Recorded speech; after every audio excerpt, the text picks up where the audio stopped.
Puisque vous informer, c'est notre devoir, mesdames et messieurs, bienvenue dans cette édition du journal. Ouvrons-le par cette information en politique.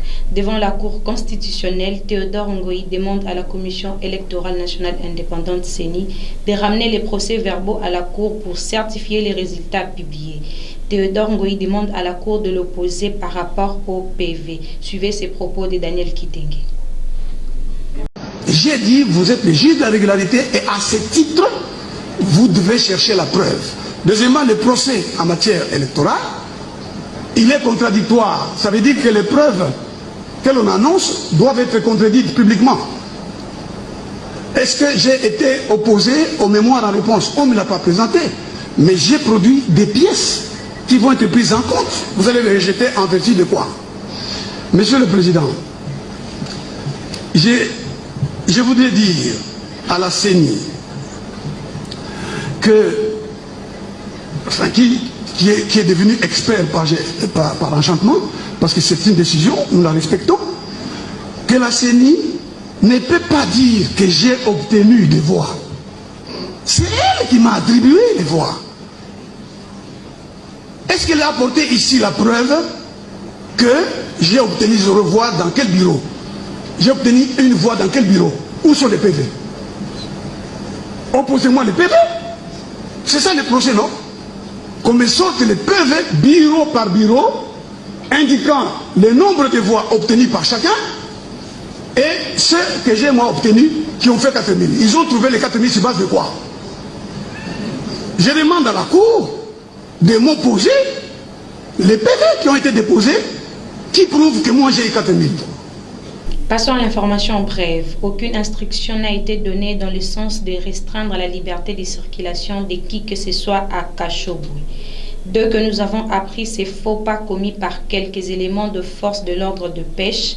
Du reste, dans cette partie de la province du Haut-Katanga, en vue de dissuader les vélettes de certains compatriotes à vandaliser le bien de leurs adversaires politiques.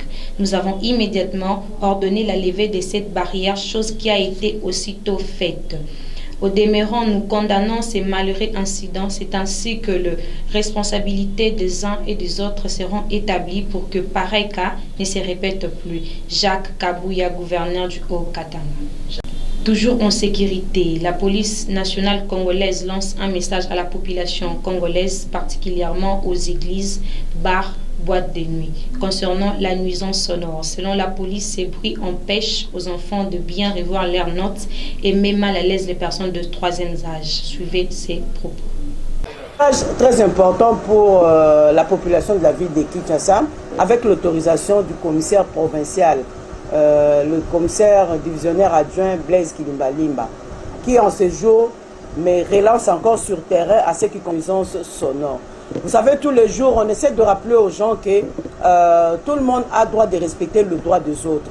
Mais nous avons constaté qu'avec nuisance sonore, ça nous empêche de bien travailler, ça empêche la paix de tout le monde, la quiétude de tout le monde, parce que tout le monde ne peut pas se reposer et se mettre à son aise. Alors, ce lundi, c'est la rentrée scolaire. Et comme nous savons tous, les enfants ont droit de repos après l'école. Et avant même d'aller à l'école, donc ils doivent bien se reposer, ça veut dire bien dormir. Et pour bien dormir, il faut qu'il n'y ait pas de bruit.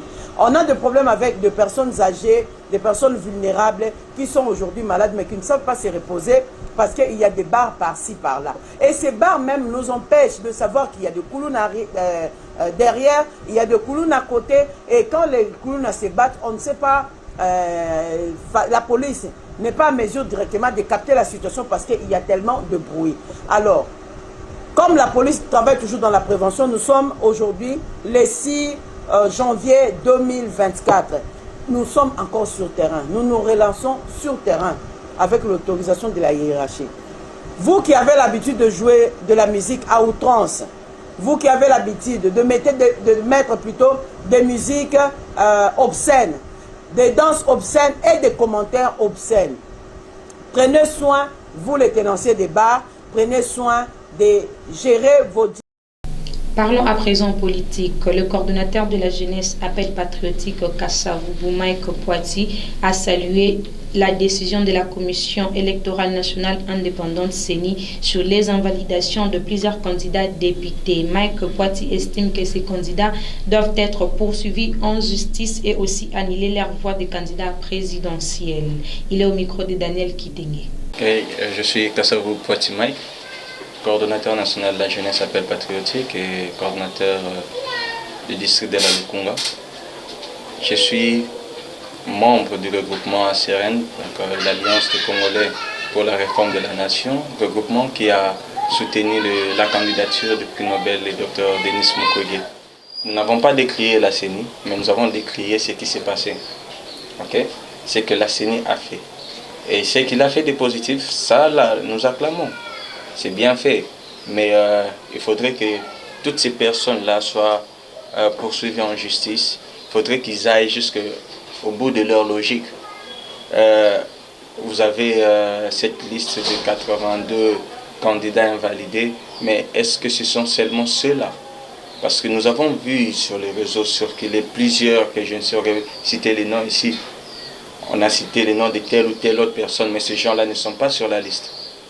Est-ce que c'est seulement les faibles qui peuvent être attaqués ou encore les gourous aussi peuvent être attaqués? Et on a attaqué les candidats députés. Et qu'en est-il de la présidentielle? Mais voilà, leurs voix sont annulées. Est-ce que les voix de ces candidats au niveau présidentiel sera aussi annulée? Il faudrait que nous puissions être un peu plus logiques dans la manière de faire, mais ce qu'il a fait, c'est un bon commentaire. Religion. L'Église est un aspect spirituel qu'on ne peut comparer avec deux entités physiques. Dans son interview, le berger John Mackay a profité pour donner un conseil aux enfants de Dieu, à part la prière, d'évaguer aussi aux études. C'est un extrait choisi par Daniel Kitenge. Je suis le berger John Mackay de l'Église Accomplissement. L'Église a pour but de sauver tout le monde. Et c'est là qu'il y a l'implication de l'Église face à la politique. Parce que comprenez avec moi, toute personne qui fait partie de la politique vient d'une Église, vient de la nation Église. Même les chefs de l'État, les députés, les ministres, toutes ces personnes-là font partie de l'Église.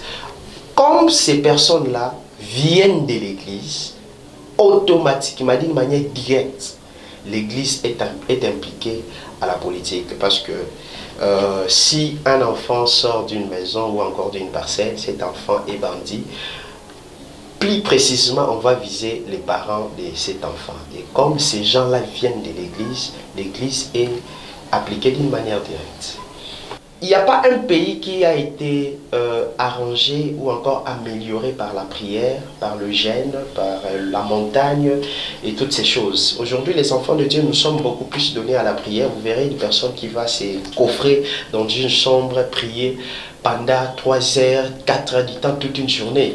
Je ne suis pas contre ça. Mais est-ce que l'Église peut aussi nous présenter des personnes qui ont une connaissance en matière politique, en matière électorale?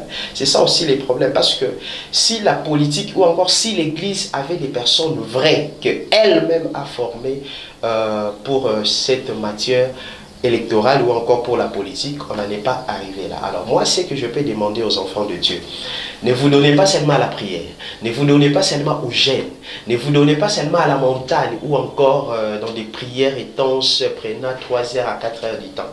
Il faut aussi, hormis la prière, et aussi le temps d'étudier, et aussi le temps d'aller à l'école, faire des recherches, étudier. Vous comprenez que les études, ce n'est pas un péché. Si on avait des enfants de Dieu, politiciens qui ont cette matière, et au-delà de tout ça, ils ont aussi la crainte de Dieu. Dieu, ils savent que là, je ne peux pas trébucher, je ne peux pas voler, on n'allait pas arriver là. Rendons-nous au Kasaï. Le ministre de l'Enseignement supérieur universitaire Moïndo Nzangi a procédé à la remise de véhicules 4x4 au procès de Mbujimayi. Moïndo Nzangi s'est dit satisfait de gestes et rend hommage au président de la République. Suivez cet élément de nos confrères de Kasaï. Vous savez, quand j'ai pris les rênes de ce ministère, c'était très compliqué parce que j'ai rencontré tant de revendications et j'ai dit aux syndicalistes qui sont là que vous pouvez compter sur les warriors qui est avec vous ici. Je vais vous aider à accompagner l'ensemble de vos revendications pour qu'ensemble avec vous, nous puissions trouver une solution. Et je suis très heureux de vous le dire. Je le dis fièrement puisque je suis à Bujimaï. Nous avons aujourd'hui un président de la République. Moi, il y a longtemps, je côtoyais beaucoup de politiciens et je ne croyais plus qu'on pouvait trouver en République démocratique du Congo quelqu'un qui avait vraiment un intérêt particulier à accompagner le développement du pays. À chaque fois que je parle avec Fatih Beton, pour un problème qui concerne l'enseignement supérieur universitaire, il est toujours sensible et demande qu'on trouve une solution. Donc nous avons fait ce montage pour le projet véhicule. Et aujourd'hui, je suis heureux de vous dire que vous recevez des bons véhicules. Donc, chers professeurs, c'est le temps pour moi de remercier Fatih Beton. Et ça ne va pas s'arrêter là-bas. Je voudrais donc vous dire que nous fournissons des efforts pour améliorer les conditions sociales des enseignants. Et aujourd'hui, le véhicule que vous allez recevoir, c'est un symbole de l'État congolais qui vous remercie pour tous les sacrifices que vous avez consentis. Ceux qui ne vont pas recevoir aujourd'hui, les professeurs, les P et les PA, vous recevrez aussi. Votre état viendra. D'une province à une autre, dans le Haut-Katanga, précisément à Lubumbashi, le chef traditionnel était chez le gouverneur Jacques Kiaboula pour une audience. Après les élections, il y a des petites tensions, mais notre rôle est de calmer. Nous demandons à toute la population que nous dirigeons d'être calmes, parce que si la guerre commence aujourd'hui, nous allons tous fuir, a-t-il déclaré le chef Kaponda Boalia. Suivez. Là, nous sommes très contents d'abord. On était invités par son Excellence, Monsieur le Gouverneur. Il fallait qu'après les élections, il y a des petites tensions. Mais notre rôle est de calmer, puisque vraiment, s'il n'y a pas la paix, dans nos juridictions, dans nos chefferies, dans nos groupements, dans nos villages, ce n'est pas normal. Donc nous demandons à toute la population que nous dirigeons d'être calmes. Puisque si aujourd'hui il y a la guerre ici, c'est tout le monde qui va fuir. Donc nous voudrons que quand même que vraiment prôner la paix pour développer nos entités. Prenons l'actualité au-delà de nos frontières. Avec la vague de froid qui touche l'Europe, dont la France, les sans-abri sont en détresse. Le plan Grand Froid a été activé dans plusieurs des départements. 203 000 places d'hébergement d'urgence ont été débloquées. Une situation qui inquiète les habitants. Suivez. Café et une collation. Quelques vêtements pour affronter le froid. Un bonnet avec une écharpe. Ah, ça c'est bien ça. Un moment de réconfort pour Bertrand, sans domicile fixe depuis 9 mois. Pour son premier hiver dans la rue, sa plus grande difficulté, trouver une place d'hébergement. Des fois, c'est soit 5 minutes au téléphone ou 1 heure ou 2, au 115. Le 115, c'est un peu long. En visite dans un centre parisien, le ministre délégué au logement a annoncé une enveloppe de 120 millions d'euros, l'équivalent de 10 000 places supplémentaires. Objectif : renforcer et réformer le système d'hébergement d'urgence, notamment par une meilleure coordination avec les collectivités locales. Une aide qui s'est fait attendre, selon la Fondation Abbé Pierre. J'allais dire enfin, ça fait des semaines, des mois que nous tirons la sonnette d'alarme pour dire il y a danger de mort. Il y a situation extrêmement difficile dans pas mal de villes.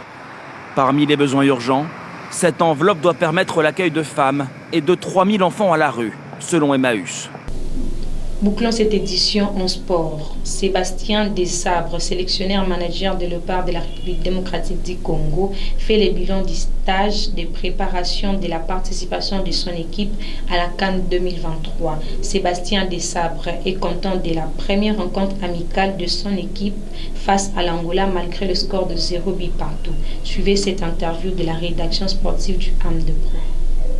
Je l'avais dit, on a commencé depuis le 3. On avait fait le choix de répartir la charge de travail en 3 temps. On a fini notre premier temps, qui était une semaine très chargée. On avait des joueurs avec des disparates de forme dues à soit l'inactivité du club, soit au repos entre Noël et jour de l'an, d'autres qui ont continué à jouer. Donc on a essayé de remettre tout le monde en forme en augmentant les charges de travail.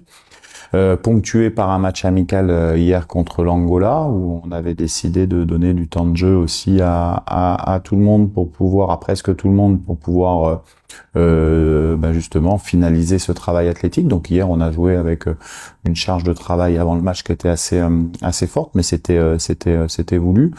Le bilan il est que les garçons sont très concernés, travaillent bien. On avait quelques petits pépins de début de stage. Tout le monde va être à la séance demain. Donc non, on est plutôt satisfait des temps de passage sur cette première. C'est par ici que nous mettons un terme à cette édition du journal. Mesdames et messieurs, merci de nous avoir suivis. À très bientôt.